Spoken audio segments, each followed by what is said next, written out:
ఇవాళ సీఎం చంద్రబాబు సమక్షంలో హడ్కో సిఆర్డీఏ మధ్య ఒప్పందం జరగనుంది. అమరావతి నిర్మాణానికి 11,000 కోట్ల నిధులు ఇస్తోంది హడ్కో. దీంతో ఒప్పందంపై సంతకాలు చేయనున్నారు అధికారులు. జనవరి 22న ముంబైలో జరిగిన బోర్డు సమావేశంలో నిధులు మంజూరుకు హడ్కో అంగీకరించింది. ఒప్పందం పూర్తయిన తర్వాత నిధులు విడుదల చేయనుంది హడ్కో.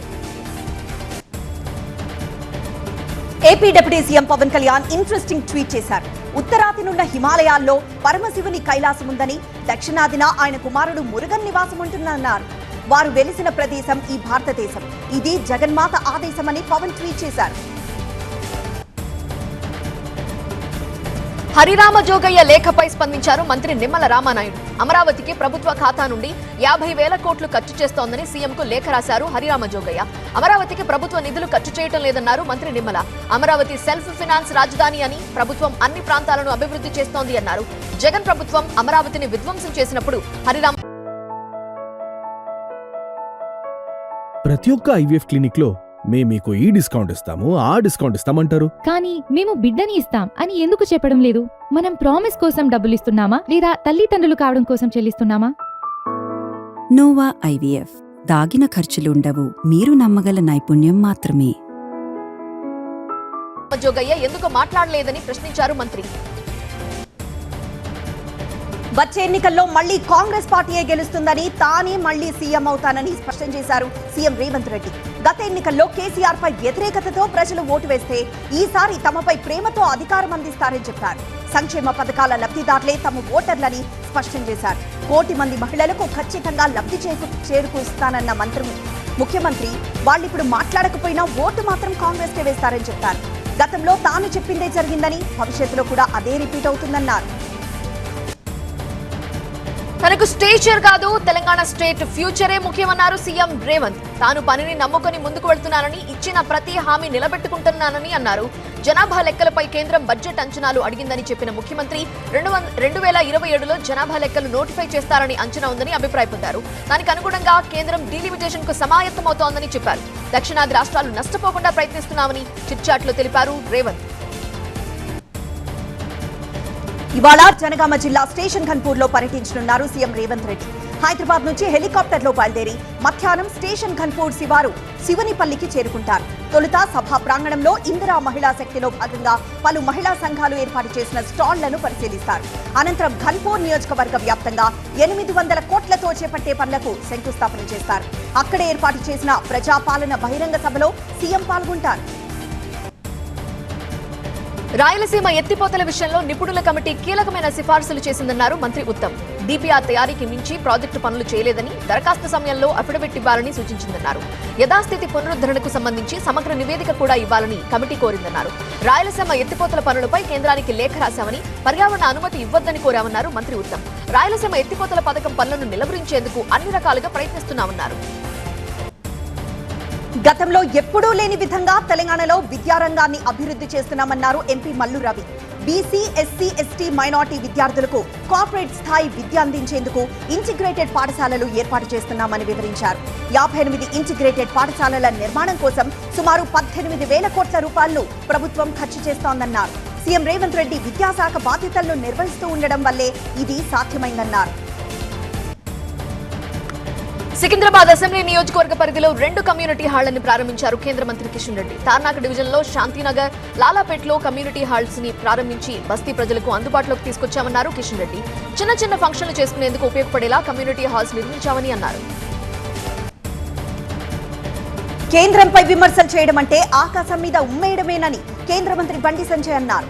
బీజేపీ సిద్ధాంతం కోసం పనిచేస్తోందని స్పష్టం చేశారు. 6 గ్యారంటీల అమలుపై అఖిలపక్షం సమావేశం ఏర్పాటు చేయాలని డిమాండ్ చేశారు. జాకీ పెట్టి లేపినా బీఆర్ఎస్ లేవదన్నారు. అసెంబ్లీలో కాంగ్రెస్, బీఆర్ఎస్ కలిసి జగన్ నాటకం ఆడుతున్నాయని బండి విమర్శించారు. ఓబీసీల సమస్యల పరిష్కారానికి రాజ్యాధికారం అంతిమ లక్ష్యం అనే ధ్యేయంతో ఓబీసీ డెమోక్రాటిక్ జేఏసీ హైదరాబాద్ లో సమావేశం నిర్వహించింది. ఇందులో ఆర్ కృష్ణయ్య, విహెచ్ అరవింద్ కుమార్ గౌడ్, మాజీ మంత్రి శ్రీనివాస్ గౌడ్ పాల్గొన్నారు. రాజకీయాలకు అతీతంగా బీసీ ఉద్యమం కొనసాగాలని వీరు పిలుపునిచ్చారు. అమరావతిలోని వెంకటపాలెం శ్రీ వెంకటేశ్వర స్వామి ఆలయంలో కళ్యాణోత్సవం కన్నుల పండుగ సాగింది. వేలాదిగా తరలివచ్చిన భక్తులతో ఈ ప్రాంతమంతా ఆధ్యాత్మిక శోభను సంతరించుకుంది. ఆలయ ప్రాంగణం వద్ద తిరుమల ఆలయ నమూనా గోపురాలతో విశాలమైన వేదిక ఏర్పాటు చేశారు. విద్యుత్ దీపాలు, పుష్పాలు, పచ్చటి తోరణాలు, దశావతారాల కటౌట్లతో ప్రాంగణాన్ని సుందరంగా అలంకరించారు. కళ్యాణోత్సవం సందర్భంగా స్వామివారికి పట్టు వస్త్రాలు సమర్పించారు సీఎం చంద్రబాబు దంపతులు. శ్రీనివాసుడి కళ్యాణ మహోత్సవానికి చంద్రబాబు దంపతులతో పాటు గవర్నర్ అబ్దుల్ నజీర్, న్యాయమూర్తులు, కేంద్ర మంత్రి పెమ్మసాని చంద్రశేఖర్, టీటీడీ బోర్డు సభ్యులు, పలువురు ప్రజాప్రతినిధులు హాజరయ్యారు. శ్రీకాకుళం జిల్లాలోని పలాస కాశీబుగ్గను అన్ని విధాలా అభివృద్ధి చేస్తామన్నారు కేంద్ర మంత్రి రామ్మోహన్ నాయుడు. మంత్రి అచ్చెన్నాయుడు, స్థానిక ఎమ్మెల్యే గౌతు శిరీషలతో కలిసి పలాస నియోజకవర్గంలో పలు అభివృద్ధి కార్యక్రమాల్లో పాల్గొన్నారు.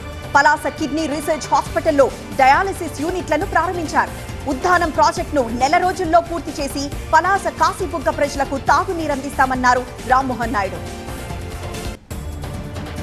కూటమి సర్కారు పాలన బ్రిటిష్ పాలనని తలపిస్తోంది అని మండిపడ్డారు మాజీ మంత్రి కాకాణి గోవర్ధన్ రెడ్డి. అసెంబ్లీలో జగన్ ని తిడుతూ కాలయాపన చేయటమే కూటమి ప్రభుత్వ పన అంటూ విమర్శించారు.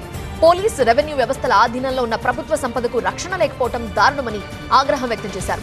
నెల్లూరు జిల్లా వరికుంటపాడు మండలంలో అగ్రిగోల్డ్ భూముల్లో అక్రమంగా జరుగుతున్న జామాయిల్ చెట్ల నరికివేతని ఆయన పరిశీలించారు. శ్రీ సత్యసాయి జిల్లా తనకల్లు మండలంలోని గిరిజన గురుకుల పాఠశాలను ఆకస్మిక తనిఖీ చేశారు ఎమ్మెల్యే కందికుంట వెంకటప్రసాద్. పాఠ్యాంశాల బోధన, భోజన వసతి, వారికి అందుతున్న సదుపాయాలపై విద్యార్థులను అడిగి తెలుసుకున్నారు. గురుకుల పాఠశాల ఉపాధ్యాయుల హాజరు పట్టికను పరిశీలించారు. ఉపాధ్యాయులు పాఠశాలకు హాజరు కాకుండానే 3 రోజుల ముందస్తు హాజరు వేసుకోవడంపై ఆగ్రహం వ్యక్తం చేశారు. ప్రభుత్వం ప్రతిపాదిస్తున్న P4 పై విజయనగరం కలెక్టరేట్ లో మంత్రి కొండపల్లి శ్రీనివాస్ పరిశీలించారు. ఈ తరహా సమావేశాలతో పాలనా యంత్రాంగంలో మార్పు కనిపిస్తుంది అన్నారు. ప్రతి నియోజకవర్గంలో ఒక MSME పార్క్ ఏర్పాటు చేయాలని నిర్ణయించినట్లు కొండపల్లి శ్రీనివాస్ తెలిపారు. ప్రతి మండల కేంద్రంలోనూ ఒక వ్యాపార కేంద్రం ఏర్పాటు చేయాలని ఆలోచన ఉందన్నారు. సనాతన ధర్మం అంటే మానవ సేవే అనే విషయాన్ని పవన్ కళ్యాణ్ తెలుసుకోవాలని మాజీ ఎంపీ చింతామోహన్ సూచించారు. నదుల్లో మునగడం, శాలువాలు కప్పుకోవడం, సభల్లో మాట్లాడడం సనాతన ధర్మం కాదన్నారు. కూటమి స్ట్రైక్ రేట్ 100% లేదని తెలిపారు. జగన్ నుంచి భూములు కాపాడుకునేందుకు జనం ఓట్లు వేశారని చింతామోహన్ విశ్లేషించారు. 11 ఏళ్లు ప్రధానిగా ఉన్న మోదీ చేసిందేమీ లేదని, 10,000 జతల దుస్తులు ఆయన సంపాదించుకున్నారని విమర్శించారు. SLBC టన్నెల్లో రెస్క్యూ ఆపరేషన్ కంటిన్యూ అవుతోంది. ప్రమాద స్థలంలో చివరి 40 మీటర్ల తవ్వకాలు జరిపేందుకు రెస్క్యూ బృందాలకు సైతం ప్రమాదం పొంచి ఉండగా ఇందుకోసం రోబోలతో ఆపరేషన్ చేపడుతున్నారు. D2 పాయింట్ దగ్గర హిటాచీతో తవ్వకాలు చేపట్టారు అధికారులు. సింగరేణి గనుల్లో ఉపయోగించే వుడ్ కాక్స్ తో తవ్వుతున్నారు. చిత్తూరు జిల్లా పుంగనూరు అర్బన్ సిఐ శ్రీనివాసులను ఉన్నతాధికారులు సస్పెండ్ చేశారు. కృష్ణాపురంలో హత్యకు గురైన టీడీపీ కార్యకర్త రామకృష్ణ గతంలోనే నిందితుడు వెంకటరమణపై ఫిర్యాదు చేసినా కూడా పోలీసులు నిర్లక్ష్యం వహించారని, పోలీసుల నిర్లక్ష్యంతోనే ఈ హత్య జరగడంతో డీఐజీ చర్యలు తీసుకున్నారు. హైదరాబాద్లోని మణికొండలో అక్రమ నిర్మాణాల కూల్చివేతలు చేపట్టింది హైడ్రా. మణికొండలోని బుల్కాపూర్ నాలాను ఆక్రమించి చేపట్టిన నిర్మాణాలను అధికారులు కూల్చివేశారు. హైటెన్షన్ వైర్ల కిందున్న స్థలంతో పాటు నాలాను ఆక్రమించి నిర్మించిన రేకుల ప్రహారీని తొలగించారు. శంకర్పల్లిలోని బుల్కాపూర్ చెరువు నుంచి ఖానాపూర్, కోకాపేట, నార్సింగి, ఉప్పలగూడ, మణికొండ, దర్గా, షేక్పేట్, టోలీ చౌకీ, పోచమ్మ బస్తీ, చింతల బస్తీ మీదుగా హుస్సేన్ సాగర్ కు వర్షపు నీళ్లు తీసుకువెళ్లే బుల్కాపూర్ నాలా పునరుద్ధరిస్తే చాలా ప్రాంతాల్లో భూగర్భ జలాలు పెరుగుతాయని, ఈ మేరకు చర్యలు చేపట్టాలని స్థానికులు కోరుతున్నారు. పెద్దపల్లి జిల్లా సుల్తానాబాద్ లోని మార్కండేయ కాలనీలో నిప్పుల వర్షం కురుస్తున్న వరుస కథనాలను TV9 లో ప్రసారం చేయడంతో ఆ ప్రాంతాన్ని సిఐ సుబ్బారెడ్డి, ఎస్ఐ శ్రవణ్ కుమార్ పరిశీలించారు. పెద్ద మొత్తంలో కొన్ని గుడిసెలు కాలిపోగా మరికొన్ని పాక్షికంగా దెబ్బతిన్నాయి. సుమారు 15 గుడిసెలు కాలిపోవడంతో బాధితులను పరామర్శించి ధైర్యం చెప్పారు పోలీసులు. ఏ అవసరమున్నా, ఏ కష్టం వచ్చినా పోలీసులకు ఫోన్ చేస్తే సహాయం చేయడానికి సిద్ధంగా ఉన్నామన్నారు. ఖమ్మం జిల్లా మదిర నియోజకవర్గం బోనకల్ చింతకాని మండలంలో కలెక్టర్ ముజమ్మల్ ఖాన్ పర్యటించారు. నాగులవంచ సీతంపేట రైతులతో కలిసి వారి సమస్యలను అడిగి తెలుసుకున్నారు. అనంతరం సాగునీరు ఆయకట్టును పరిశీలించారు. సాగునీటి సమస్యలు ఇంకా ఏమైనా ఉన్నాయా అంటూ కలెక్టర్ వారి అభిప్రాయాలను అడిగి తెలుసుకున్నారు. మంచిర్యాల జిల్లా జైపూర్ మండలంలోని రామారావుపేట గ్రామ సమీపంలో గోదావరి నది నుంచి అక్రమంగా ఇసుకని తరలిస్తున్నారు. అక్రమంగా ఇసుక తరలిస్తున్నారన్న సమాచారంతో పోలీసులు నిఘా పెట్టి 4 ట్రాక్టర్లను సీజ్ చేశారు. ట్రాక్టర్లను జైపూర్ పోలీస్ స్టేషన్ తరలించి కేసు నమోదు చేశారు. ఎటువంటి అనుమతులు లేకుండా అక్రమంగా ఇసుకను తరలిస్తే చట్టపరంగా చర్యలు తీసుకుంటామని హెచ్చరించారు. వినియోగదారుల హక్కుల చట్టం వచ్చి 35 ఏళ్లు గడుస్తున్నా చట్టంపై ప్రజలకు అవగాహన లేదని సుప్రీంకోర్టు సీనియర్ అడ్వకేట్ హబీబ్ సుల్తాన్ అలీ అన్నారు. వినియోగదారుల హక్కులపై అవగాహన కల్పించేందుకు ప్రభుత్వం వర్క్ షాప్లు, ప్రచారాలు నిర్వహించాలన్నారు. ప్రపంచ వినియోగదారుల హక్కుల దినోత్సవం పురస్కరించుకుని ఆశ్రా ప్రతినిధులతో కలిసి పోస్టర్ ఆవిష్కరించారు. సంస్థ ప్రారంభమైనప్పటి నుంచి ఇప్పటి వరకు ఎన్నో కేసులు పరిష్కరించామని వారు చెప్పారు. తెలుగు రాష్ట్రాల్లో ఎండలు మండిపోతున్నాయి. ఈ నెలలో గరిష్ట ఉష్ణోగ్రతలు 40 డిగ్రీలకు పైగా నమోదవుతున్నాయి. సాధారణం కన్నా 3.3 డిగ్రీల అధికంగా నమోదవుతున్నాయి. దక్షిణ తెలంగాణతో పోలిస్తే ఉత్తర తెలంగాణ జిల్లాల్లో ఎండల తీవ్రత ఎక్కువగా ఉండటంతో 6 జిల్లాలకు ఆరెంజ్ అలర్ట్ ప్రకటించారు వాతావరణ శాఖ అధికారులు. ఇక వచ్చే 3 రోజుల్లో ఏపీ, తెలంగాణలో గరిష్ట ఉష్ణోగ్రతలు 44 డిగ్రీలకు పైగా నమోదయ్యే అవకాశం ఉందంటున్నారు. ఒడిశాలో మాజీ ఎంపీ ప్రదీప్ మాజీని గిరిజన సమాజం బహిష్కరించింది. కులాంతర ప్రేమ వివాహం చేసుకున్నాడన్న కారణంతో ఆయన్ని 12 ఏళ్ల పాటు మాజీ కుటుంబ సభ్యులు వెలివేశారు.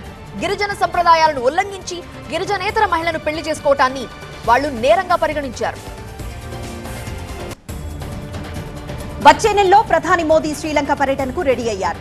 అక్కడ ఏర్పాటు చేసిన సంపూర్ సోలార్ పవర్ స్టేషన్ ను ప్రారంభిస్తారు. ఇరు దేశాల మధ్య పలు కీలక ఒప్పందాలుంటాయని శ్రీలంక విదేశాంగ మంత్రి విజితా హెరాత్ చెప్పారు. ఈ ఏడాది గతేడాది భారత్లో శ్రీలంక అధ్యక్షుడు దిశనాయకే పర్యటనలో కుదిరిన ఒప్పందాలు మోదీ పర్యటనతో కొలిక్కొస్తాయని చెబుతున్నారు. అసోం సీఎంగా కాంగ్రెస్ నేత హితేశ్వర్ సైకియా హయాంలో తనని కొట్టి జైల్లో వేసిన సంగతి గుర్తు చేసుకున్నారు కేంద్ర హోంమంత్రి అమిత్ షా. వారం రోజుల పాటు తాను అసోం జైల్లో ఉన్నట్లుగా తెలిపారు. గోలాఘాట్ లో ఏర్పాటు చేసిన లచిత్ బరాపోకాన్ పోలీస్ అకాడమీ ప్రారంభోత్సవంలో మాట్లాడారు అమిత్ షా. వచ్చే 5 ఏళ్లలో ఈ అకాడమీ దేశంలోనే అగ్రగామిగా నిలుస్తుంది అంటూ ధీమా వ్యక్తం చేశారు. చెన్నై ఐఐటీలో ఏర్పాటు చేసిన దేశంలోని తొలి హైపర్ లూప్ ను కేంద్ర మంత్రి అశ్విని వైష్ణవ్ పరిశీలించారు.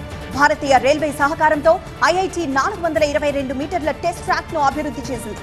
మరింత అభివృద్ధి చేస్తే ఈ హైపర్ లూప్ గంటకు 1200 కిలోమీటర్ల వరకు వెళ్లగలదు. ఒక ట్యూబ్ లో వాక్యూమ్ సృష్టించడం ద్వారా ఇది పరుగులు తీస్తుంది. ప్రస్తుతం ఇది ప్రయోగాత్మక దశలో ఉంది. పాప్కార్న్ పై జీఎస్టీ వివాదం సమసిపోకముందే మరో జీఎస్టీ వివాదాన్ని కాంగ్రెస్ పార్టీ వెలుగులోకి తీసుకొచ్చింది. తాజాగా డోనట్స్ విషయంలో ప్రభుత్వం వేరువేరు జీఎస్టీ రేట్లు ఎందుకు విధిస్తోంది అని కాంగ్రెస్ ప్రధాన కార్యదర్శి జయరాం రమేష్ ఎక్స్ ద్వారా ప్రశ్నించారు. సింగపూర్ కు చెందిన మ్యాడ్ ఓవర్ డోనట్స్ సంస్థకి 100 కోట్ల రూపాయల జీఎస్టీ నోటీస్ జారీ చేశారని తెలిపారు. ఓటర్ ఐడీ కార్డులను ఆధార్తో అనుసంధానం చేసే విషయాన్ని చర్చించేందుకు ఈ నెల 18న కేంద్ర ఎన్నికల సంఘం ప్రధానాధికారి జ్ఞానేష్ కుమార్, కేంద్ర హోంశాఖ కార్యదర్శి యుఐడిఏఐ సీఈఓతో సమావేశం కానున్నారు. డూప్లికేట్ ఎపిక్ నెంబర్లపై రాజకీయ రచ్చ కొనసాగుతున్న వేళ జరుగుతున్న ఈ సమావేశం ప్రాధాన్యతను సంతరించుకుంది. మహారాష్ట్రలోని మరాఠ్వాడ, విదర్భ ప్రాంతాల్లో రైతుల ఆత్మహత్యలపై ఎన్సీపీ నేత శరద్ పవార్ ఆందోళన వ్యక్తం చేశారు. రైతుల్ని ఆదుకునేందుకు కేంద్రం విధానం తీసుకురావాలని సూచించారు. గడిచిన ఏడాది మహారాష్ట్రలో 2635 మంది అన్నదాతలు ఆత్మహత్య చేసుకున్న విషయాన్ని గుర్తు చేశారు. చెరుకు ఉత్పత్తి పెంపులో ఏఐ టెక్నాలజీ వాడతామని, త్వరలోనే దీనిపై విప్లవాత్మక నిర్ణయం తీసుకుంటామని అన్నారు. మహారాష్ట్ర డిప్యూటీ సీఎం ఏక్నాథ్ షిండే గతంలో కాంగ్రెస్ లో చేరే ఆలోచన చేశారన్నారు శివసేన ఉద్ధవ్ వర్గం నేత సంజయ్ రావుత్. అయితే ఇది ఎప్పుడు అనే విషయాన్ని ఆయన వెల్లడించలేదు. కానీ దివంగత కాంగ్రెస్ నేత అహ్మద్ పటేల్ పేరును రౌత్ ప్రస్తావించారు. ఆయన లేరు కాబట్టి ఇప్పుడు తాను ఇంతకు మించి ఏమీ చెప్పలేనన్నారు. కాంగ్రెస్ లో చేరితే షిండేకి సీఎం పదవి ఇస్తామని నిన్నే మహారాష్ట్ర నేత నానా పటోలే ఆఫర్ చేశారు. దేశ సమగ్ర అభివృద్ధికి ఊతమిచ్చేందుకు కొత్త మార్గం కోసం కులగణన అవసరమని బహుజన్ సమాజ్ పార్టీ అధినేత్రి మాయావతి కేంద్రానికి విజ్ఞప్తి చేశారు. ఇక ఏ మాత్రం దీనిపై ఉపేక్షించవద్దు అంటున్నారు. ఖాన్ శ్రీరామ్ జయంతి సందర్భంగా ఆమె ఎక్స్ వేదికగా 3 పేజీల నోట్ విడుదల చేశారు. విచారణకు రావాలని తన కుమారుడు చైతన్యకు ఈడీ నోటీసులు ఇవ్వలేదన్నారు ఛత్తీస్గఢ్ మాజీ సీఎం భూపేష్ బఘేల్. నోటీసే ఇవ్వనప్పుడు విచారణకు హాజరు కావాల్సిన అవసరం ఏంటని ప్రశ్నించారు. ఇదంతా ఈడీ సృష్టించిన ప్రచారమని మండిపడ్డారు. జనాలను అప్రతిష్ట పాల్చేసేందుకు ఈడీని వాడుకుంటున్నట్లు ఆరోపించారు. ముంబైలో ఓ టీవీ నటుడిపై నటి ఐశ్వర్య సఖుజా పోలీసులకు ఫిర్యాదు చేసింది. హోలీ పండుగ నాడు తనను ఇష్టానుసారం తాకుతూ అసభ్యంగా ప్రవర్తించాడని ఫిర్యాదులో తెలిపింది. నటి ఐశ్వర్య ఫిర్యాదుతో అంబోలి పోలీసులు టీవీ నటుడిపై కేసు నమోదు చేసి దర్యాప్తు ప్రారంభించారు. ఇప్పటికే అతడి వాంగ్మూలం తీసుకున్నాడు. నాని నిర్మాతగా వచ్చిన సినిమా కోర్ట్ రామ్ జగదీష్ ఈ సినిమాతో దర్శకుడిగా పరిచయం అయ్యారు. ప్రియదర్శి కీలక పాత్రలో నటించిన ఈ మూవీలో హర్ష్ రోషన్, శ్రీదేవి ఆపల్ల జంటగా నటించారు. మార్చి 14న విడుదలైన ఈ సినిమాకి ఊహించిన దానికంటే ఎక్కువగా రెస్పాన్స్ వస్తోంది. తాజాగా ఈ సినిమా సక్సెస్ మీట్ నిర్వహించింది. ఇన్నాళ్లు హీరోయిన్ గా ఉన్న సమాంత తాజాగా ప్రొడక్షన్ లో అడుగు పెట్టారు. త్రాలాలా మూవింగ్ పిక్చర్స్ పేరుతో ఓ ప్రొడక్షన్ హౌస్ స్టార్ట్ చేశారు. అందులో మొదటి ప్రాజెక్ట్ తో కొత్త వాళ్లతో శుభం సినిమా చేస్తున్నారు శామ్. త్వరలో ఈ సినిమా విడుదల కానుంది. విష్ణు మంచు హీరోగా తెరకెక్కుతున్న కన్నప్ప ఏప్రిల్ 25న విడుదల కానుంది. తాజాగా ఈ సినిమా ప్రమోషన్స్ లో భాగంగా భక్త కన్నప్ప సొంతూరుకి వెళ్లారు విష్ణు. అన్నమయ్య జిల్లాలోని రాజంపేట మండలంలోని ఊటుకూరు గ్రామానికి వెళ్లారాయన. గ్రామస్తులు, ఆలయ సిబ్బంది మంచు విష్ణుకు, కన్నప్ప టీమ్ కు ఘనంగా స్వాగతం పలికారు. లౌక్య, మేఘన, హరీష్, కార్తీక్, వరుణ్ లాంటి నూతన నటీనటులతో తెరకెక్కుతున్న సినిమా రైస్ మిల్ కేవలం 21 రోజుల్లోనే ఈ సినిమా షూటింగ్ పూర్తి చేశామంటున్నారు దర్శకుడు సీఎం మహేష్. ఎం వంశీధర్ రెడ్డి, శ్రీనివాస్ సాయిని ఈ సినిమా నిర్మిస్తున్నారు. యువత గ్రామాలు దేశానికి వెన్నుముక అనే కాన్సెప్ట్ తో ఈ సినిమాని తెరకెక్కిస్తున్నామన్నారు మేకర్స్. ముంబై మరోసారి విమెన్ ప్రీమియర్ లీగ్ టైటిల్ కొట్టింది. ఢిల్లీతో జరిగిన ఫైనల్ మ్యాచ్ లో ముంబై ఇండియన్స్ 8 పరుగులతో విజయం సాధించింది.